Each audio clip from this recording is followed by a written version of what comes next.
Good morning, Year 2. If you're watching this, then hopefully you have already watched the video of me reading all of the Bee Who Spoke. It was such a lovely story. I've really enjoyed reading it with you all. I hope you've liked it too, and I think it had a lovely ending and a lovely message in it too.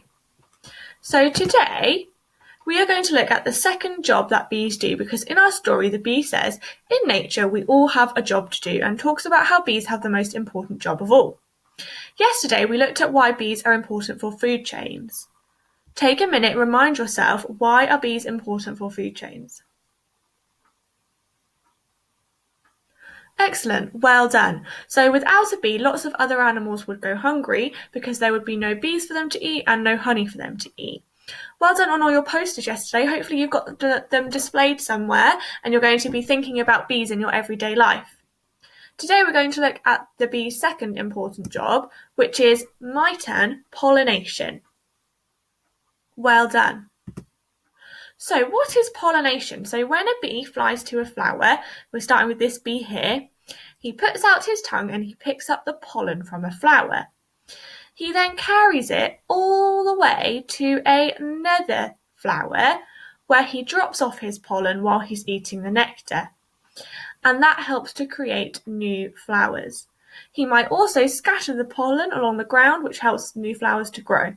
So without the bees, those flowers would really struggle to grow. And today we're going to look at the different types of plants and foods that would be affected if we had no bees to pollinate. So that final page in the book, which I didn't read out, said this: "Thank you to the bees who helped to give us all of these delicious foods. Without them, it would be a very dull world indeed." So the bees, through pollinating, help to produce all of these foods. Without them, these foods would not be able to grow, or if they did, there wouldn't be very many of them at all. So I've written out 2 lists full of these types of foods that we're going to look at in a minute. So here's an example. So it's 8 a.m. and you're having your breakfast. And this one, where there's lots more food in it, is what the breakfast looked like to start with. We've got some oats and fruit, some butter on the toast, an egg, orange juice, and coffee. But if there were no bees, all that would be left would be oats, bread, and an egg, because bees help to pollinate the plants that make the other foods. So that's before, after. Moving on to lunch or maybe dinner. There's before. You've got a lovely burger full of vegetables, lots of chips, onion rings, mustard, ketchup, milk, salad, and a bit of pizza. And without the bees, there would be after. There'd be less milk, there'd be no gherkins in the burger, less chips, no mustard, less ketchup, no onion rings, no pepper, no tomato, no toppings on the pizza. Quite a boring lunch compared, isn't it? And then that night, after dinner, this person's having dessert. It looks like they've got an apple pie and a pumpkin pie with a big bowl of fruit salad. Without the bees, the pies would have no filling, it would just be crust.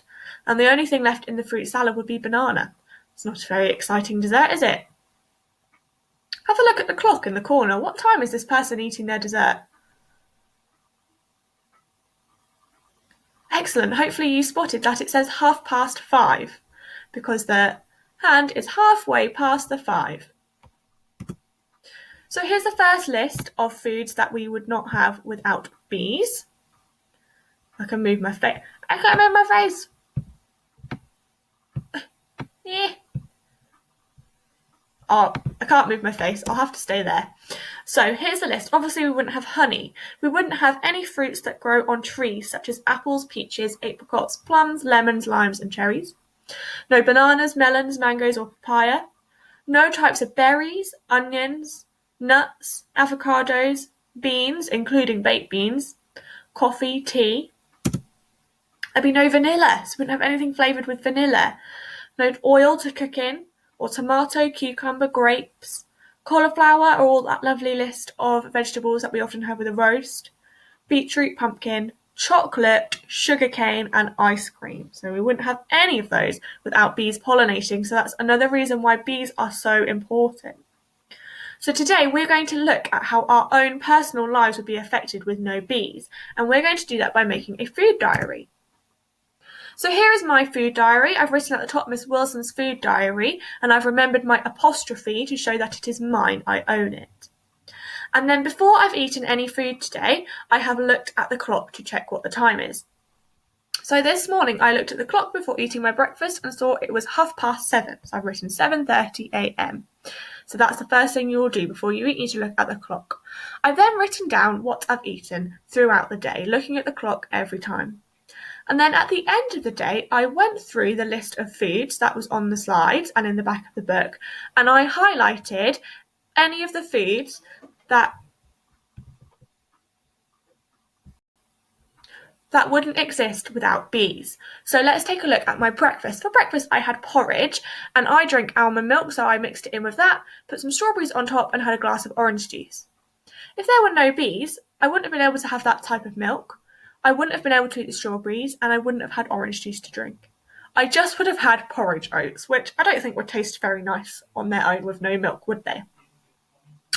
And then for lunchtime, I had cheese and cucumber sandwich, crisps, and an apple. Now, I'd have a bit more for lunch if there were no bees, but there'd be no cucumber in my sandwich and I'd have no apple, so I'd just have a cheese sandwich with crisps, which isn't the end of the world, but it's a bit boring and not very healthy. Then I had a bit of a sneaky chocolate bar snack in the afternoon. I looked at the clock, it was 3:00, it was a long time till dinner. I had a chocolate bar and I had a cup of tea with it. And then when I looked at my list, I realised I would not have either of those without bees, and they are two of my favourite things, so that upset me quite a bit. And then at 6:00, I had my dinner. I had a lovely big dinner. I had roast chicken with gravy, potatoes, broccoli, peas, and cabbage. But without bees, there'd be no gravy because there's no onions to put in it. There'd be no broccoli, peas, or cabbage, so I would just have chicken and potatoes. And then an hour later, I had quite a greedy day, didn't I? I think quite a lot. At 7 p.m, I looked at the clock, saw it was 7 p.m, and I had ice cream, but I thought to be a bit healthy, I'll put some blueberries in it. And then I looked at my list, and without bees, we wouldn't have ice cream or blueberries, so my dessert just wouldn't have existed. So this really shocked me and made me realise how important bees are to what we eat. So I would like you, over the course of today, to write a food diary. So you've probably already had your breakfast, so you can write that down now. And then throughout the day, I'd like you to have a look at the clock before you eat, remembering all the time work you've done with Miss Stearman to tell the time. Write it down and then write next to it what you've eaten. At the end of the day, go through and mark somehow what food would not be there without bees. So I've highlighted, you can circle, put it in a different colour, write it in a list however you would like, but this is how I'd like your food diary laid out, and then send it to me when it's done. Obviously, I know that you probably won't send it straight away because you'll have to wait till you've eaten all through the day. So if you send it later on or tomorrow, that's absolutely fine. Just let me know that you're doing it, and maybe tell me one of the foods you've already noticed wouldn't be there without bees. So I hope you enjoy it, and I hope you've liked learning about the bee who spoke.